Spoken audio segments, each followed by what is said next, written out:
Life, culture and current events from a biblical perspective. 2020 with Neil Johnson on Vision. Life, culture and current events from a biblical perspective. 2020 on Vision.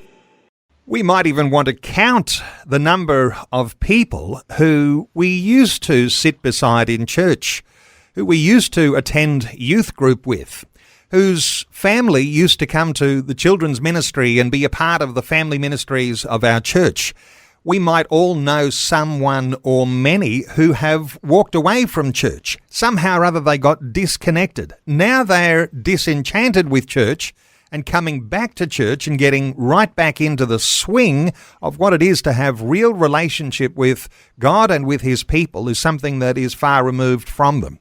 Well, we're back today to discuss those sorts of things that happen in the life of people, and also as Christian believers, how we might walk alongside those who are disenchanted with their Christian faith, and how can we bring them back to a deeper and much more positive appreciation of who God is and make him Lord of their lives once again. Dr Dave Benson is back with us, a leading thinker and researcher on the role of faith in 21st century Western culture.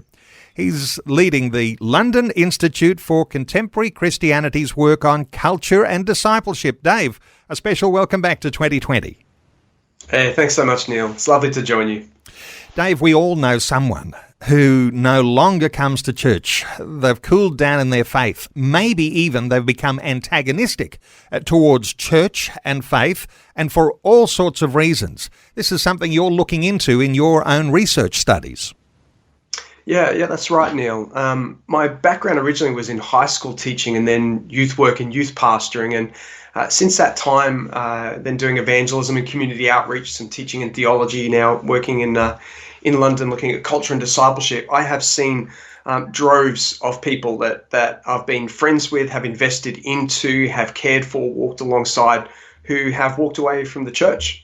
And for some of them, they've eventually, as one study called it, they've hemorrhaged faith. Usually it does start with disconnecting from the church.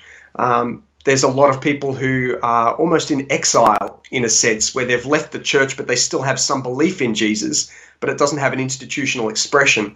And often the church isn't great at connecting with people who don't want to show up to the programs, don't want to attend the gathering. How do they connect?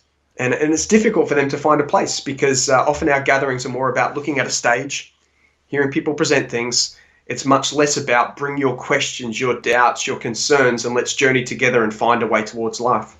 Let me throw you in the deep end here, Dave, because so many of us might have had the experience of being friends with people in church. And you're looking to extend those expressions of friendship, and you might have a number of friends in church, and there's only a certain limited number perhaps that you can have as intimate friends, but then someone falls away and drops out of church life. It's almost as though they become persona non grata, the person who we don't talk to anymore because they left us, didn't they? We didn't leave them. But how do we approach those people who've left church and somehow or other something a part of them has been lost as well? Yeah. Thanks for raising that situation. I think two things for me. First, I think it's helpful to think of church not as the building, not as just the gathering on Sunday, where the church gathered on Sunday, but where the church scattered throughout the week. And I kind of hope that we have friendships throughout the week with people who are both Christian and non-Christian. So I think part of the problem is that often our expressions of church are so focused on programs and gatherings that we don't actually see it embedded into the nature of our everyday lives. And that's one of the first problems. But the second thing is when I look at Jesus, he's like, go after the one. Look, like you've got 99, sure, but go after the ones. You see that actually in a story by Eusebius, one of the early church fathers, church historians, who talked about the Apostle John in his later years, where he'd set up a person to connect with the community. He came back later and found out that they'd left, and he's like, did you go after them? They're like, no. And he, at great cost and danger as an old man, actually went looking for this person and found them and listened to them and talked to them and invited them back in a community. It starts with an attitude of hospitality, that we are hosting people wherever we are, whoever we are, whatever we do, in our workplaces, in our schools, not just through programs. So I think the attitude of you left us is part of the problem. It should be more an attitude of, with Christ, we're called to go to people. Now we can't reach everyone, I get that. But hopefully we're not simply associates or acquaintances, we're actually friends. And if we're really friends, then we don't dump people as soon as they stop connecting to the church. We actually say, I love you as a person. Where are you at? How are you going? How can I hear you? We might all ask, how much effort do we put into people who leave the church, but we don't necessarily know that they're antagonistic or if they've got an unresolved issue? Sometimes people believe the wrong things. They've heard some gossip. Gossip's a dreadful thing. How much effort do you think, Dave, ought we put in? Because I guess the minimal thing is make a phone call, but how much effort would you go to actually go and find that one who's astray? Well, I mean, I'll give you an example story for me, and the person I'm sharing about, I've got permission in general to share some of their story because they're really open with it. But I had a guy, Mitch, when I was doing youth work. He was connected with our church. He basically grew up in quite a fundamentalist family and rejected his faith in kind of around the age of 15, I think it was. And I'm not saying you can do this to every person, you can't, but Mitch and I have kept contact since he was 15, and I think I was in my early 20s at that stage, and we still, about every 6 or 8 weeks, have a Zoom call. I'm in London now, he's in Australia, and basically we touch base, we share how we're doing. It's not pushy in any sense. I mean, occasionally it goes in more of a faith direction.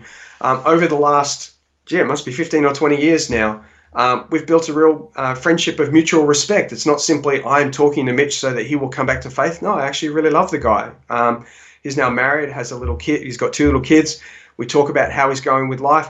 And it's interesting because he's gone from fundamentalist to atheist, and caustically so, to then he would say mostly atheist, but a little bit agnostic. And now he says he's kind of almost agnostic on Tuesdays and Thursdays, and the rest of the time his heart really is aimed at Jesus, but he still struggles to see how he can read the Bible in a way that doesn't throw him back into this fundamentalist attitude.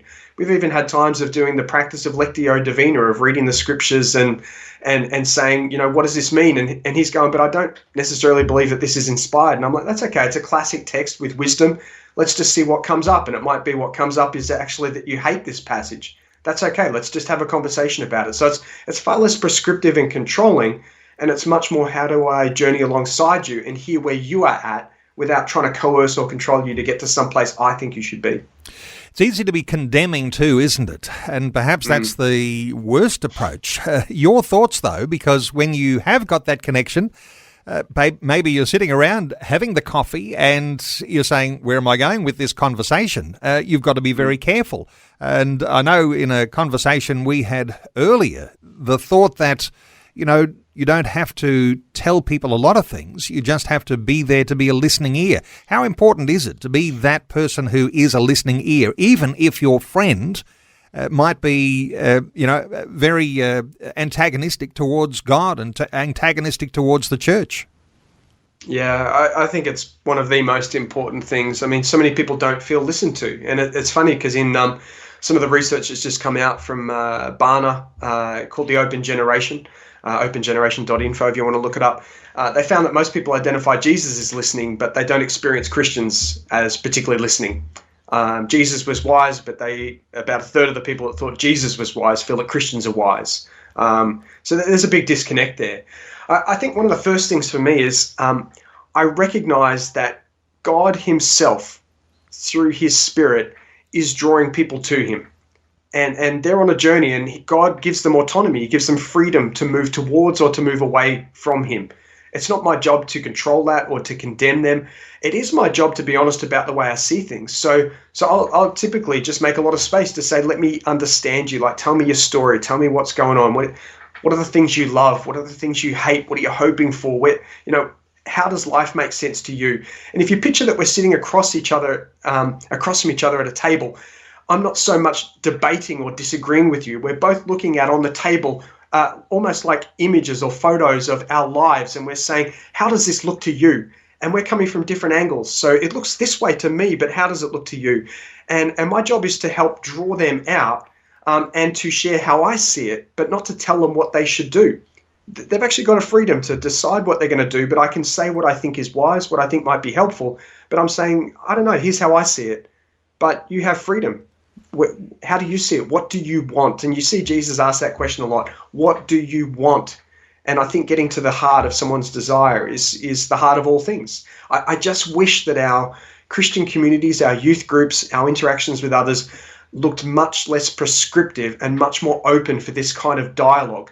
Because that's actually what young people are crying out for, is to be heard and to dialogue, not simply to be preached at from someone with a microphone at a stage and actually just telling them the way it is and expecting them to swallow it, because they're not going to. Let's take the pressure off the shoulders of the church leaders. Sometimes we think the pastor is the shepherd. The pastor's the one who sort of, holds the crook and go and find that lost sheep. There's a sense here, and I think I can hear your heartbeat, in that the pastor can only do so much. The people who have been in church life, and if they've fallen out of church life, perhaps there's responsibility on our shoulders to be shepherds, or maybe we could call ourselves under shepherds. But the shepherding idea, this is something that relates to all of us in church, isn't it? Oh, absolutely. I mean, LICC, who I work for, one of our core kind of driving forces is to say that we are the whole people of God together, and we're meant to be trained and equipped for the whole mission of God. And that mission is not simply gathered programs, it's the scattered church in our places of work, in our schools, in our gyms and places of play. That actually the pastor's role is not to do all of this stuff. They're to help train and equip us to do it, because we are Christ's hands and feet as we go out into the world. So I think, the whole body is meant to be involved in this. And so we're meant to be a community of hospitality. Now, sometimes that'll be in a gathered sense, like you might run a group in your home and you're having a dinner. The house church I used to be part of, we'd run these nights called Open Table. And we would basically have a night with a theme that was very much related to human issues. It could be war and peace. It could be love and hate. It could be migration and stability. We'd have a theme. We'd have a piece of art. We'd have a Bible passage. And we'd share that with any friends, and anyone could come. And we would have people who are Christian, people who are atheists, people from other religions, and they'd bring food to share and a story to share. And in that space, they'd basically just say, here's how that theme relates to my life, and then we'd weave that into the biblical story. And we'd find on these nights the most glorious conversations as people from totally different perspectives just did life together and shared. That for us was a gathered expression of this kind of shepherding, a space to tell your story, to be heard and connect that to God's story. But it's also individuals, just making time to catch up, sending an email, a little message, just saying, how are you doing? I'm thinking of you. Would love to hear how you're going. So it's not forcing a conversation, it's having that listening ear. And I think listeners can hear that encouragement from you today, Dave. It's keep those lines of communications open. It's making that phone call. It's offering that hospitality. It's inviting people around for a meal or for supper. It's keeping open invitations when you've got events that you would have ordinarily invited those friends to keep inviting, even if the invitation is not responded to in the affirmative. Oftentimes, the invitation itself is a powerful message. Wonderful getting your insights once again, and let me point people how they can connect with our guest. Dr Dave Benson is one of those leading thinkers and researchers. Wonderful to have him on the program today. He leads the London Institute for Contemporary Christianity's work on culture and discipleship. There is a website. It's licc.org.uk,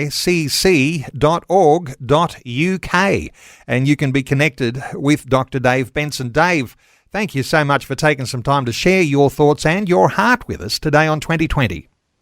Yeah, it's a real pleasure. Thank you, Neil. Thanks for taking time to listen to this audio on demand from Vision Christian Media. To find out more about us, go to vision.org.au. Thanks for taking time to listen to this audio on demand from Vision Christian Media. To find out more about us, go to vision.org.au.